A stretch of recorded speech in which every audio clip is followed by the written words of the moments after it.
नमस्कार मित्रों, स्वागत है आपका फिर से हमारे YouTube चैनल पे जो आपका अपना भी है। मैं अनुराग छिंपा आपका हार्दिक स्वागत करता हूँ। पिछले वीडियो में अपनों ने जाना उपमा अलंकार के बारे में, उपमा अलंकार की परिभाषा, उपमा अलंकार का अर्थ और उनके अनेक उदाहरण अपनों ने किए थे। 4 अंग मैंने बताए थे, उपमेय, उपमान, वाचक शब्द, साधारण धर्म। और आज अपने बात कर रहे हैं उपमा अलंकार के भेदों के बारे में। तो शुरू करते हैं, ठीक है विद्यार्थियों। देखिए, बात अपने को करनी है उपमा अलंकार के भेद, उपमा अलंकार के भेद। ठीक है मित्रों, आपको बता देता हूं उपमा अलंकार के 4 भेद हैं।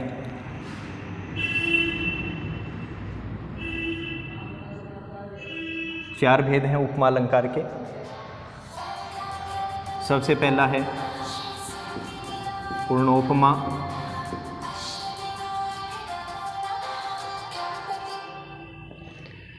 सबसे पहला है पूर्णोपमा उपमा अलंकार।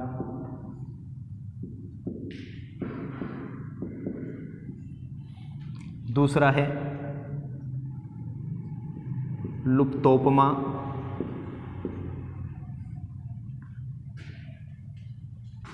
उपमा अलंकार।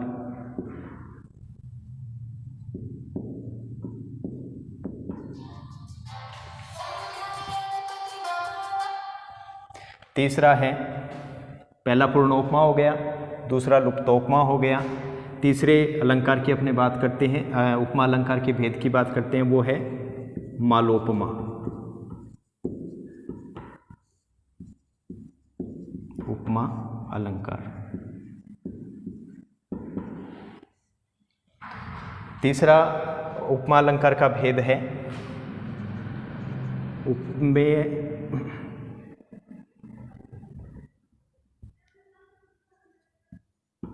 उपमेय उपमा, उपमेय उपमा उपमा अलंकार।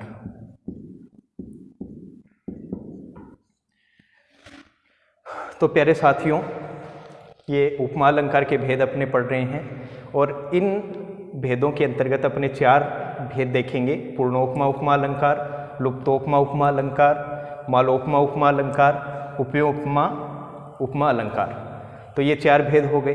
अब इनको क्रम से अपने जान लेते हैं कि क्या इनके उदाहरण रहेंगे, क्या परिभाषा रहेगी। तो सबसे पहले बात कर लेते हैं पूर्णोपमा उपमा अलंकार की। देखो मित्रों, अगर इसका संधि विच्छेद अपने करते हैं तो पूर्णोपमा का संधि विच्छेद करेंगे तो पूर्ण धन उपमा। पूर्ण का मतलब आप जानते हो पूरा, और उपमा आपको मैंने बता दिया कि उपमा अलंकार क्या होता है। तो इसकी पहले परिभाषा देख लेते हैं कि पूर्णोपमा उपमा अलंकार की परिभाषा क्या होगी। कि जब उपमा में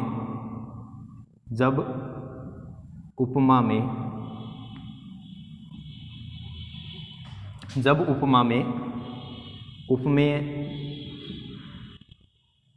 उपमान,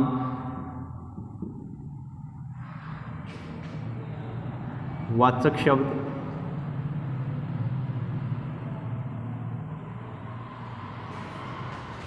साधारण धर्म,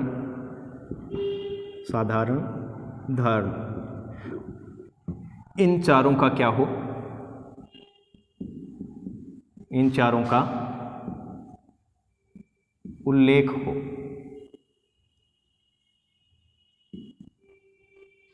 वहां पूर्णोपमा होता है, वहां पूर्णोपमा होता है। ठीक है मित्रों, ये इसकी परिभाषा रही कि जब उपमा में उपमेय, उपमान, वाचक शब्द, साधारण धर्म, इन चारों का क्या हो, उल्लेख हो। मतलब पूरे के पूरे जो उपमा के 4 अंग हैं वो उस उदाहरण में होने चाहिए। वहाँ पे कौन सा हो जाएगा, पूर्ण उपमा उपमा अलंकार हो जाएगा। ठीक है, बात वही है जो अपने उपमा अलंकार में पढ़ी थी, उदाहरण भी वही रहेंगे। ठीक है, तो इसके नए उदाहरण अपने देख लेते हैं। देखिए, उदाहरण से आप ज़्यादा समझ पाएंगे। उदाहरण नंबर 1 देखिए, उदाहरण नंबर 1 देखिए, मैं लिख रहा हूँ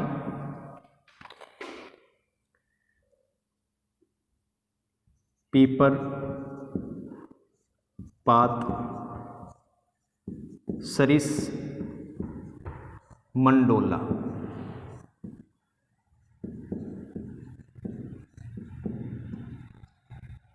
पहला उदाहरण क्या है? पीपर पात सरिस मन डोला। कैसे डोला? पीपर पात। अब भाई सबसे पहले इसके अर्थ को देख लेते हैं।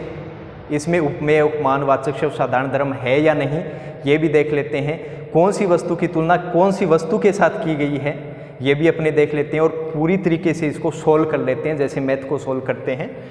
तो देखिए, अब वो कवि कहना क्या चाहता है कि मेरा मन है, कि जो मेरा मन है, ये देखो मन है, तो देखो इसकी तुलना की जा रही है। और जिसकी तुलना की जाए, भाई मैं यहाँ लिख देता हूँ कि इसमें अपने को क्या जानना है? उपमेय जानना है, उपमान जानना है, वाचक शब्द जानना है, और क्या जानना है? साधारण धर्म जानना है। ठीक है, ये 4 चीज़ अपने को जाननी है। तो सबसे पहले उपमेय को देखते हैं। उपमेय क्या है? उपमेय किसे कहते हैं ये पता होना चाहिए, जिसकी तुलना की जा रही है। अब यहाँ पे मन की तुलना की जा रही है, तो यहाँ पे मन क्या हो जाएगा? उपमेय हो जाएगा। किसके साथ की जा रही है? पीपल के पत्ते के साथ। पीपर पात। पीपर पात का मतलब पीपल का पत्ता। पीपल का पत्ता, और वही पीपल वृक्ष है जिसकी पूजा अपने करते हैं। ठीक है, तो पीपल का पत्ता।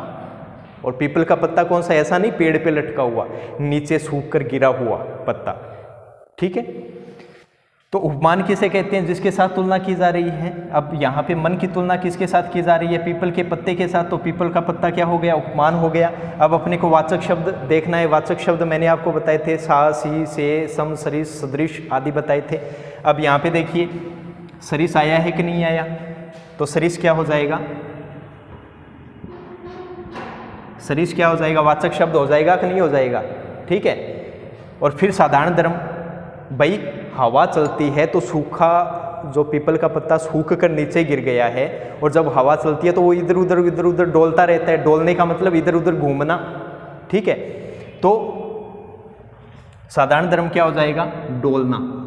इसे आप लिख सकते हैं डोलना, इधर उधर घूमना। ठीक है, तो यहाँ पे साधारण धर्म क्या हो जाएगा? डोला। तो कवि का जो मन है वो पीपल के पत्ते के समान सरिस क्या करता रहता है? डोलता रहता है। मन भी डोलता रहता है, पीपल का पत्ता भी डोलता रहता है। तो दोनों में क्या हो गया? एक गुण आ गया, एक स्वभाव आ गया, उनका स्वभाव है इधर उधर घूमना। तो इसमें देखो, अब पूर्णोपमा कैसे सिद्ध कर देंगे? भाई चारों चीज़ है इसके अंदर। अब कोई पूछ ले भाई पूर्णोपमा कैसे हुआ, तो ले ये हो गया ना। तो उपमेय, उपमान, वाचक शब्द चारों चीज़ है, तो ये क्या हो गया? पूर्णोपमा हो गया। चलो एक उदाहरण और देखते हैं। उदाहरण नंबर 2। ठीक है, उदाहरण नंबर 2 देखते हैं।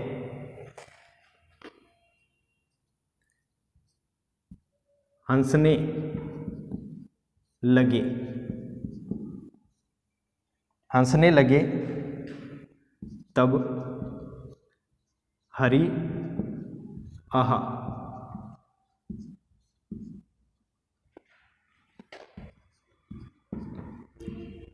पूर्णेंदु सा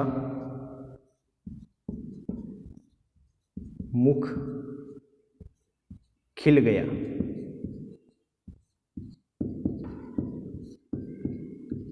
अब भाई मुझे तो पूर्णोपमा अलंकार से याद आ गया, तो मैंने तो वही बना दिया कि देखो, हंसने लगे तब हरि आहा, पूर्णेंदु सा मुख खिल गया। कि देखो, जब ईश्वर, हरि मतलब विष्णु के लिए आया है, वैसे तो सलेश भी हो सकता है, लेकिन यहाँ पे श्लेष नहीं करना है, क्योंकि जो हरि का दूसरा अर्थ क्या होता है, बंदर, और बंदर जब हंसता है तो मेरे ख्याल से पूरे चंद्रमा की तरह वो उसका मुख नहीं खिलता है। तो देखिए, जब हरि मतलब विष्णु भगवान हंसने लगे तब ओ हो देखो, पूर्णेंदु, पूर्ण मतलब पूरा, इंदु मतलब चंद्रमा, जो उनका मुख है वो पूरा जो चंद्रमा, जो पूर्णिमा का चंद्रमा होता है उसके समान क्या हो गया, खिल गया। ठीक है, अब इसमें वही देखते हैं कि भाई चारों चीज़ है कि नहीं है, सीधे ही देख लेते हैं, लिखने की आवश्यकता नहीं। अब इसमें अपने को ढूंढना है कि उपमेय कौन सा है। उपमेय क्या हो गया, मुख, ये क्या हो गया, उपमेय हो गया, क्योंकि यहाँ पे विष्णु के मुख की तुलना अपने कर रहे हैं, किसके साथ कर रहे हैं, पूर्णेंदु के साथ, तो ये क्या हो गया, उपमान हो गया। ठीक है, अब बात करते हैं वाचक शब्द की। मैंने सा सी वाला आपको बताया था, तो यहाँ पे सा आ गया, तो ये क्या कहलाया, वाचक शब्द कहलाया। ठीक है, अब देखना है साधारण धर्म। अब देखो, पूर्णेंदु, चंद्रमा भी क्या करता है, पूर्णिमा के दिन पूरा खिल उठता है, पूरा का पूरा, और मुख भी क्या कर रहा है, खिल रहा है। दोनों में साधारण है, दोनों में एक गुण क्रिया विशेष, मैंने आपको बताया था विशेष गुण क्रिया स्वभाव हो, वहाँ पे साधारण धर्म होता है। अब यहाँ पे जो खिल है या खिलना है वो क्या हो जाएगा, साधारण धर्म हो जाएगा। ठीक है मित्रों, तो ये अपने दो उदाहरण हो गए। अगर कहो तो एक उदाहरण और दे देते हैं। तीसरा उदाहरण देखिए आप, उदाहरण नंबर 3 देखिए, कोमल कुसुम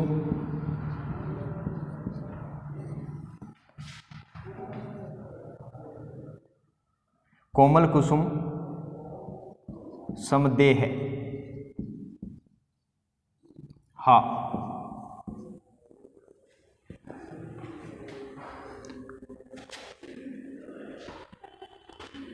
हुई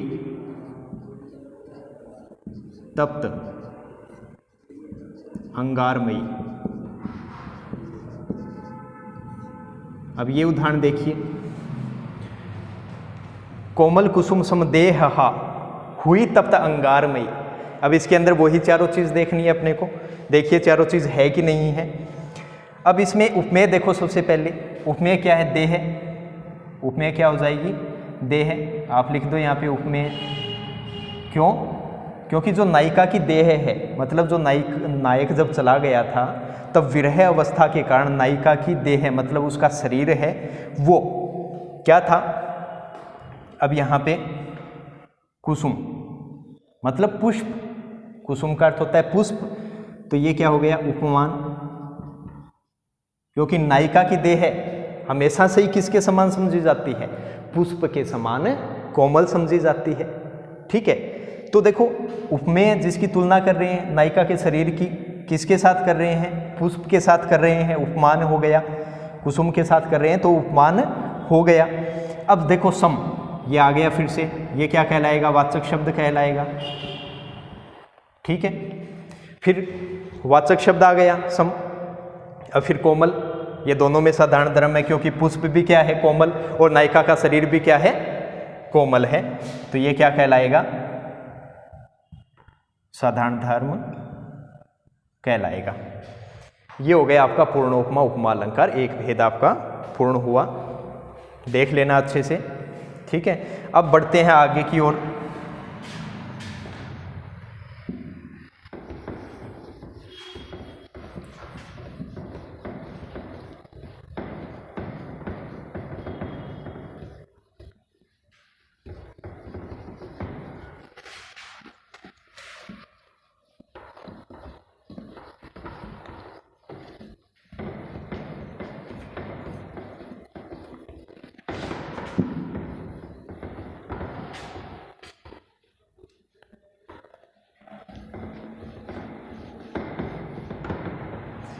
अब देखते हैं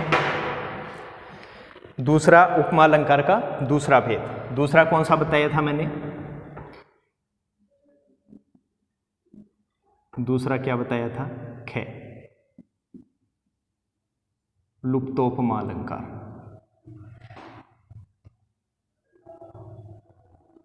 लुप्तोपमा अलंकार। दूसरा भेद क्या था? लुप्तोपमा अलंकार। तो अब लुप्तोपमा अलंकार की बात करें तो लुप्तोपमा अलंकार में उपमा में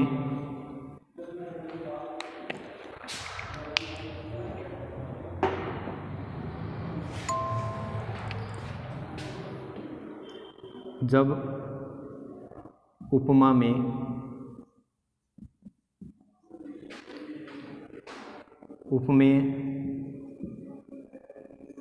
उपमान वाचक शब्द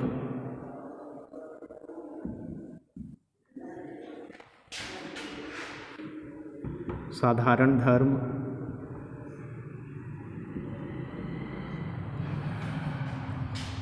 इन चारों में से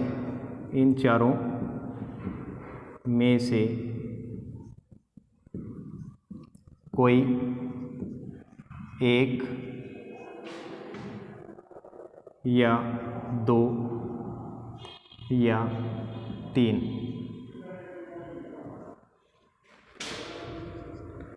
लुप्त हो, वहाँ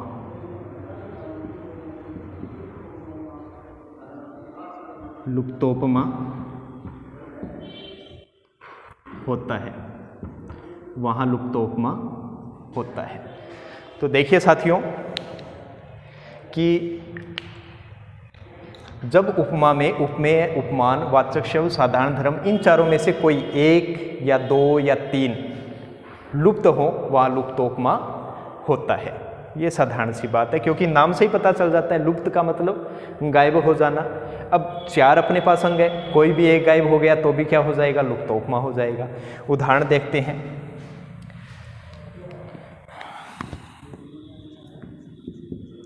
उदाहरण देखते हैं। मुख कमल के समान है। मुख कमल के समान है। मुख कमल के समान है, ये एक उदाहरण लिया है। ठीक है, अब इसमें भाई अपने को चार अंग देखने हैं और चार अंगों में से कौन सा है कौन सा नहीं है वो चीज़ अपने को देखनी है। अगर एक भी गायब हुआ तो वहाँ लुप्तोपमा अलंकार हो जाएगा। देखते हैं, इसमें सबसे पहले बात करते हैं उपमेय अलंकार की। भाई उपमेय है कि नहीं है? इसमें देखो, मुख की तुलना कर रहे हैं, एक वस्तु की तुलना कर रहे हैं। ठीक है, तो इसमें ये क्या हो गया? उपमेय हो गया। अपने पास एक अंग आ गया उपमा का। ठीक है, किसके साथ तुलना कर रहे हैं? कमल के साथ कर रहे हैं, तो मतलब दूसरा अंग भी अपने पास आ गया, उपमान हो गया। ठीक है, अब अपने को चाहिए दो चीज़ और, वाचक शब्द और साधारण धर्म। अब वाचक शब्द मैंने आपको बताए थे, सा, सी, से, सदृश, समान, सरिस वगैरह बताए थे। तो यहाँ पे समान क्या आ गया? वाचक शब्द आ गया, तो यहाँ पे लिख दो वाचक शब्द। लेकिन मैंने एक अन्यत्र उदाहरण पे आपको बताया था कि कमल का स्वभाव क्या है? खिलना है, या उसका गुण क्या है? सुंदर होना है। ठीक है, उसका गुण क्या है? सुंदर है। ना तो यहाँ पे खिलना आया, ना यहाँ पे सुंदर आया, तो मतलब जो साधारण धर्म है, अब इस उदाहरण के अंदर जो साधारण धर्म है, जो साधारण धर्म है वो आप कह सकते हैं है ही नहीं भाई साहब, है ही नहीं। कह दो सीधे सीधे ना भाई, नहीं है, दिमाग पाट जाएगा, नहीं है, बस ये सीधे सीधे कह दो। ये एक उदाहरण आ गया, समझ में आया होगा, सरल उदाहरण है। ये तो सरल उदाहरण था। एक उदाहरण और देख लेते हैं। ये 1 नंबर हो गया, ये 2 नंबर हो गया। 2 नंबर उदाहरण देखते हैं अपने।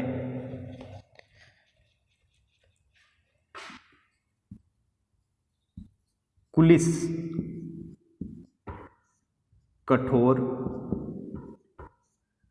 सुनत कटुबानी। सुनत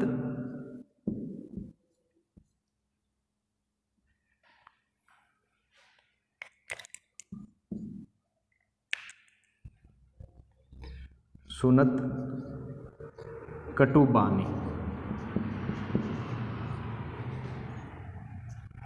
कुलिस कठोर सुनत कटुबानी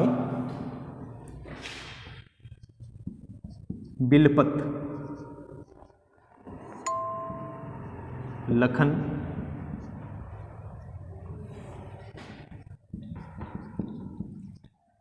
सिए सब रानी। अब ये उदाहरण देखिए, क्या कह रहा है कि कुलिस कठोर सुनत कटुबानी, बिलपत लखन सिए सब रानी। ठीक है भाई, इसमें जब रानी कटुबानी, मतलब कटु का मतलब होता है कठोर, कड़वी वाणी, एकदम कड़वी करने वाली वाणी, तो कटुबानी हो गया। जो कटुबानी जो रानी बोल रही थी, ठीक है, वो किसके समान लग रही थी? कुलिस का अर्थ क्या होता है? देखो, कुलिस का अर्थ होता है, कुलिस का अर्थ होता है वज्र। कुलिस का अर्थ क्या होता है? वज्र, इंद्र का वज्र, कठोर मतलब वज्र के समान कठोर, उससे अधिक कठोर कुछ हो ही नहीं सकता। सुनत मतलब सुन रहे थे, कौन? लखन, सीता, लक्ष्मण जी, सीता जी और जो रानियां वहां पर थी। तो यहाँ पे क्या कहना चाहता है कि जब रानी अपनी कड़वी वाणी बोल रही थी तो जो लक्ष्मण थे, सीता जी थी और सब रानियां थी, उनको सुनते हुए वह वाणी कैसी लग रही थी? वज्र के समान कठोर लग रही थी। ठीक है, अब इसमें देखते हैं कि उपमा का कौन सा अंग नहीं है, तभी तो वो लुप्तोपमा होगा। देखते हैं कौन सा अंग नहीं है। अब देखो, इसमें तुलना की गई है, किसकी तुलना की गई है? वाणी की तुलना की गई है, जो वाणी है। और कौन सी वाणी है? कटुवाणी है। तो ये क्या हो गया? उपमेय हो गया, अपने पास उपमेय आ गया। ठीक है, कटुवाणी उपमेय आ गया। ठीक है, अब किसके समान लग रही है? मतलब कुलिस। कुलिस का मतलब क्या होता है? वज्र। तुलना किसके साथ की है?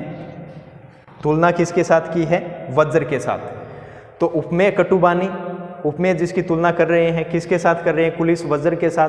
तो ये क्या कहलाएगा? उपमान कहलाएगा।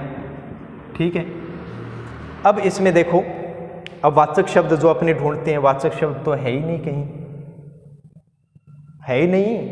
अब वाचक शब्द नहीं है तो फिर आगे कौन सा ढूंढेंगे? साधारण धर्म ढूंढेंगे। अब साधारण धर्म क्या है? कठोर, क्योंकि जो वज्र का स्वभाव है वो क्या है? कठोर। गुण क्या है उसका? कठोर है। अब वो जो रानी कड़वी वाणी बोल रही है वो भी क्या है? कठोर लग रही है। कैसे? सुनने में। तो ये जो कठोर है वो क्या हो जाएगा? साधारण धर्म हो गया कि नहीं हो गया? ठीक है, ये क्लियर हुआ आपका। अब इसमें देखो, इसमें पहले उदाहरण में तो क्या था? साधारण धर्म नहीं, और दूसरे उदाहरण में क्या था? वाचक शब्द नहीं, वाचक शब्द नहीं था। ठीक है, क्लियर हो गया। चलते हैं नेक्स्ट, तीसरे भेद की ओर।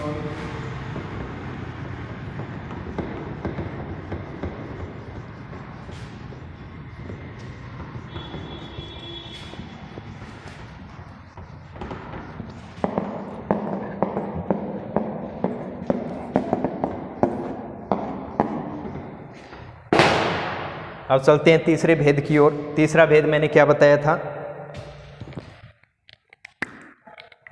तीसरा भेद मैंने बताया था मालोपमा, मालोपमा अलंकार। तीसरा भेद क्या कौन सा बताया था? मालोपमा उपमा अलंकार। अब मालोपमा में क्या होता है देख लेना आप, इसकी परिभाषा क्या रहेगी। जब उपमा में उपमेय के, जब उपमा में उपमेय के एक से अधिक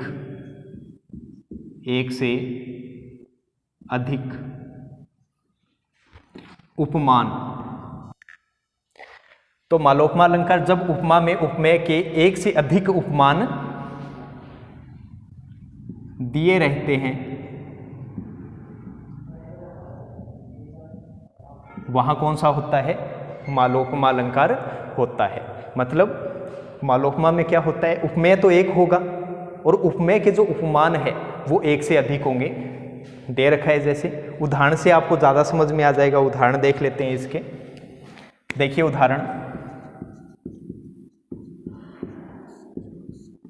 उदाहरण देखिए कि मुख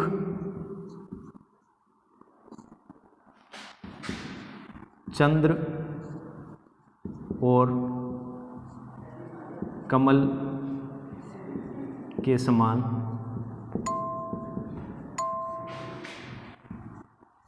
सुंदर है।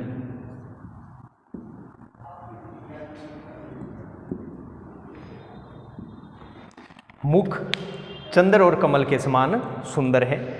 मालोपमा में मैंने क्या बताया, एक उपमेय के अनेक उपमान दिए रहते हैं, तो देखते हैं वास्तव में है कि नहीं है। तो देखिए मुख क्या है, इसमें उपमेय हो गया, ये एक ही है, इसमें उपमेय क्या हो गया, एक ही है। अब इसके उपमान देखो, जिसके साथ तुलना अपने कर रहे हैं, एक तो किसके साथ कर रहे हैं, चंद्र, ये 1 नंबर का उपमान हो गया, ठीक है। फिर देखो कमल, दूसरा उपमान क्या हो गया, कमल चंद्र के साथ साथ में वो किससे तुलना कर रहा है, कमल के साथ, तो ये 2 नंबर क्या हो गया, उपमान। तो देखो उपमेय 1 हो गया, उपमान क्या हो गए 2, चंद्र और कमल, ठीक है। समान क्या होगा, वाचक शब्द हो जाएगा। और देखो मुख जो उपमेय है, चंद्र और कमल जो उपमान है, उनके मध्य साधारण धर्म क्या है, सुंदर, क्योंकि चंद्रमा भी सुंदर दिखता है, कमल भी क्या खिलता हुआ क्या लगता है, सुंदर दिखता है। तो ये सुंदर क्या हो गया, साधारण धर्म हो गया, ठीक है। ये आया, ये है मालोपमा। अब बात करते हैं, ये था तीसरा भेद। अब चौथा भेद करते हैं अपने, कै फॉर कबूतर, ख फॉर खरगोश, ग फॉर गधा और घ फॉर घोड़ा, ठीक है। ये है उपमेयो उपमा। ये ध्यान से समझ लेना मित्रों। उपमेय उपमा में क्या होता है कि जब उपमा में उपमेय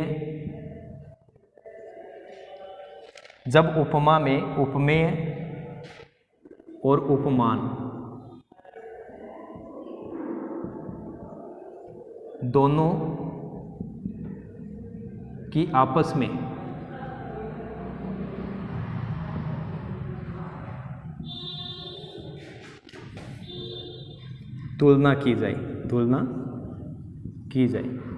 तुलना की जाए, अर्थात पहले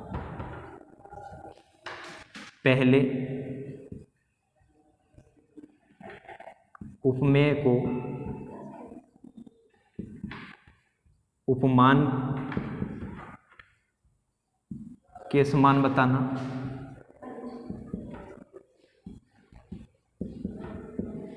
फिर उपमान की उपमेय के साथ तुलना करना, उपमेय के साथ तुलना करना।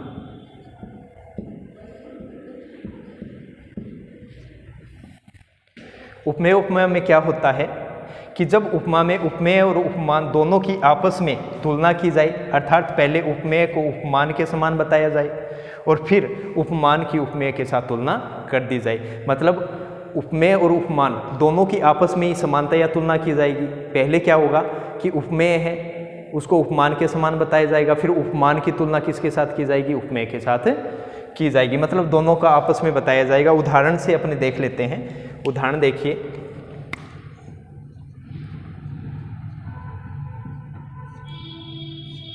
उदाहरण देख लेते हैं किसका, उपमेय उपमाओं का उदाहरण देख लेते हैं अपने।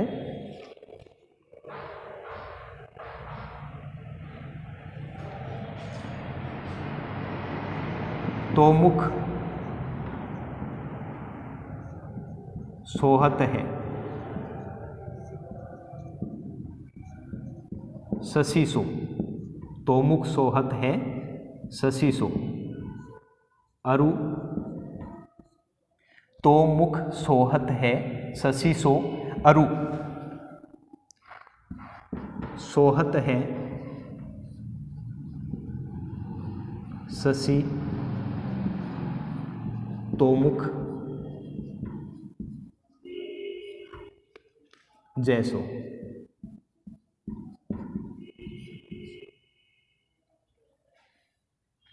अब देखिए ये उदाहरण देखिए, तोमुख सोहत है शशि सो, अरु सोहत है शशि तो मुख जैसो। ठीक है, अब इसमें देखिए परिभाषा के अनुसार अपने चलते हैं।